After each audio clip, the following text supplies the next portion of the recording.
Imagine your younger sibling asks your dad for their inheritance early, blows it all on partying, comes crawling back broke and desperate, and your dad throws them the biggest welcome home party ever. Meanwhile, you've been home the whole time, working hard, being responsible, and nobody's ever thrown you a party. That's the story. And honestly, both brothers need therapy. Let me introduce you to a family. There's a father and two sons. The older son is responsible, hardworking, does everything right. The younger son is, well, we'll get to him. This is a story Jesus told, which means it's a parable. It's meant to teach something profound about God and grace and forgiveness. But on the surface, it's pure family drama. It's got everything: money, betrayal, pigs, parties, and the most passive-aggressive older brother in biblical literature. Let's start with the younger son because he really kicks things off with an absolutely wild move. So one day, the younger son goes to his father and says, "Father, give me my share of the estate." Now, if you don't understand how absolutely disrespectful this is, let me break it down. In that culture, you get your inheritance when your father dies. That's how it works. The inheritance is what you receive after your parent is gone. So when this kid asks for his inheritance early, he's basically saying, "Dad, I wish you were dead. Can you just give me what I'd get when you die, but like now, while you're still alive? Because I don't want to wait." It's the ancient equivalent of, "I don't care about you, I just want your money." Can you imagine? This is not a, "Hey, Dad, can I borrow some money" situation. This is a, "Give me everything that would be mine when you're gone because I'm done here." The audacity, the disrespect, the absolute nerve. And what does the father do? Does he get angry? Does he disown this ungrateful kid? Does he say, "How dare you"? No. He divides his property between both sons and gives the younger son his share.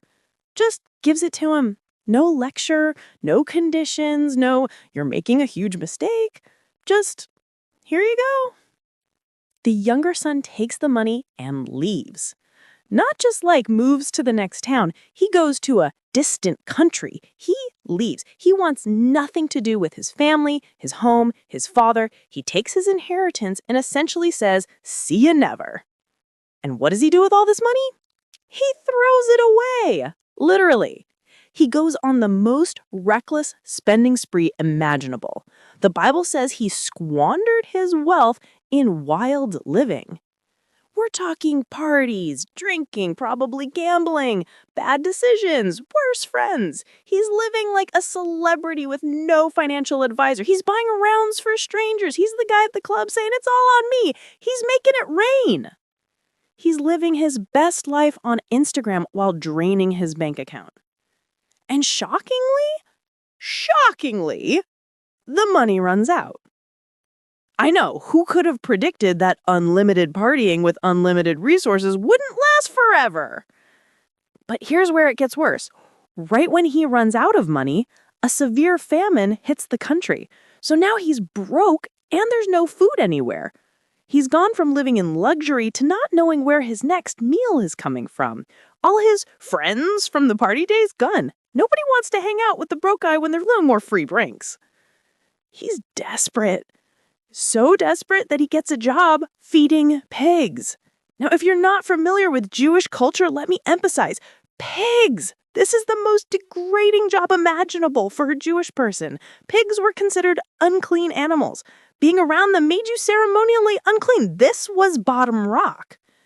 He's so hungry that he's looking at the pig slop, the pods the pigs are eating, and thinking, "That looks pretty good, actually." He wants to eat pig food. And nobody's even giving him that. This is a guy who probably had servants at home, who had money, who had everything. And now he's standing in a pig pen, starving, filthy, alone, wondering how his life went so wrong. And then he has a moment of clarity. The Bible says he came to his senses. He thinks, "My father's hired servants have food to spare, and here I am starving to death. I will set out and go back to my father and say to him, 'Father, I have sinned against heaven and against you. I am no longer worthy to be called your son. Make me like one of your hired servants.'" He's preparing a whole speech, rehearsing it. I have sinned against heaven and against you. He's got his apology ready. So he gets up and starts the long journey home. Probably looks terrible, smells worse, still has pig dirt on him, walking with his head down, preparing for rejection, hoping for any scraps of mercy. And here's where the story gets absolutely beautiful. While he was still a long way off, his father saw him. His father saw him, which means his father was looking, watching, waiting, hoping. How many days had this father been scanning the horizon, wondering if his son would ever come home? How many times had he looked down that road, hoping to see that familiar figure? And one day, he sees him. And what does the father do? He runs. This is a wealthy, dignified man. In that culture, men of his stature don't run. Running's undignified. You walk. You maintain your composure. But this father sees his son and takes off. He hikes up his robes and sprints down that road. He doesn't wait for his son to come all the way home. He doesn't wait to hear the apology. He doesn't stand there with his arms crossed waiting for an explanation. He runs. And when he gets to his son, he throws his arms around him and kisses him. The son is probably still trying to get his speech out. Father, I have sinned against heaven and against you. I am no longer worthy to be called your son. And he's not even listening. He's calling to his servants. Quick, bring the best robe and put it on him. That's the robe of honor, the robe that says, you belong here, your family, your family. Put a ring on his finger. That's the signet ring, the ring of authority, the ring that says, you have status in this family. And sandals on his feet. Sandals mean you're not a servant. Servants go barefoot. Sons wear sandals. And then he says, bring the fattened calf and kill it. Let's have a feast and celebrate. For this son of mine was dead and is alive again. He was lost and is found. A party. Not a lecture, not probation, not you can come back, but you're grounded for a year. A party. The father is so overjoyed that his son is home that he throws the biggest celebration, music, dancing, food. The whole community is invited. Now, let's talk about the older brother because, oh boy, does he have opinions. The older brother has been home this whole time. He's been working, being responsible, doing everything right. He's the good son, the obedient one. The one who never asked for his inheritance early, never ran away, never disrespected his father. He's out in the field working when he hears music and dancing coming from the house. He asks the servant, what's going on? And the servant says, your brother has come home. Your father has killed the fattened calf because he has him back safe and sound. And the older brother's reaction is, he refuses to go in. He's furious. He stands outside the party, arms crossed, absolutely seething. The father comes out to him, again showing incredible grace because he doesn't have to, and the older brother unloads. Look, all these years I've been slaving for you and never disobeyed your orders, yet you never gave me even a young goat so I could celebrate with my friends. But when this son of yours, notice he doesn't even say my brother, he says this son of yours, who has squandered your property with prostitutes, comes home, you kill the fattened calf for him.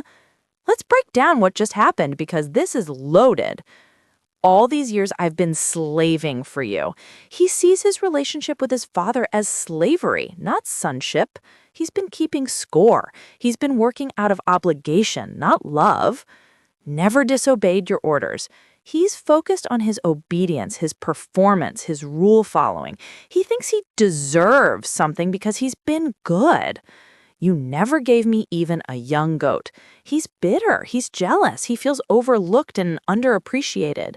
This son of yours, he's distancing himself, disowning his brother, refusing to acknowledge their relationship.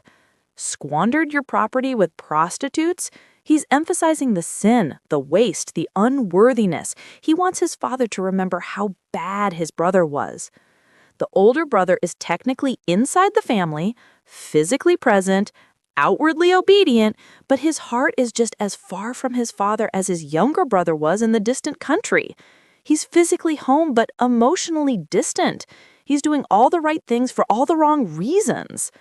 And here's what the father says to him, and it's so beautiful. My son, you are always with me, and everything I have is yours. But we had to celebrate and be glad because this brother of yours was dead and is alive again. He was lost and is found. Notice, my son. You're my son, not my employee, not my servant, my son. You're always with me. I haven't forgotten you. I see you. You matter. Everything I have is yours. You already have access to everything. You could have thrown a party anytime. This isn't about you missing out. This brother of yours. He gently corrects him. That's your brother. He's family. We had to celebrate. This wasn't optional. This is what love does. This is what grace looks like. So what's the point of this wild story? Jesus told this parable to religious leaders who were criticizing him for hanging out with sinners. They were basically the older brother, doing everything right, following all the rules, keeping their distance from the messy people, and angry that Jesus was showing grace to people who didn't deserve it. And Jesus is saying, you don't get it. You're missing the whole point. First, God is the Father in the story, and his love is radical. It's not based on your performance. It's not dependent on you being good enough. He's scanning the horizon, waiting for you to come home. And when you do, no matter how far you've run, no matter what you've done, he runs to meet you. Second, you can be lost in a distant country or lost in your own home. The younger son was physically far away. The older son was physically present but emotionally distant. Both needed the Father. Both needed grace. And third, God's grace doesn't make sense. It's not fair. It's not deserved. That's what makes it grace. The younger son didn't earn his way back. The Father gave freely. That's the gospel. Fourth, if you're angry about God showing mercy to someone else, you've missed the heart of God. The older brother's bitterness reveals that he never understood his father's love. He was working for approval, not living from acceptance. And finally, it's never too late to come home. No matter how far you've run, no matter how much you've wasted, no matter how badly you've messed up, the Father is waiting, watching, ready to run to you. The younger son came home broken and found a father who was never broken toward him. The older son stayed home bitter and found a father who was never bitter toward him. And both were invited to the party. That's the gospel. That's grace. That's what God is like. The end.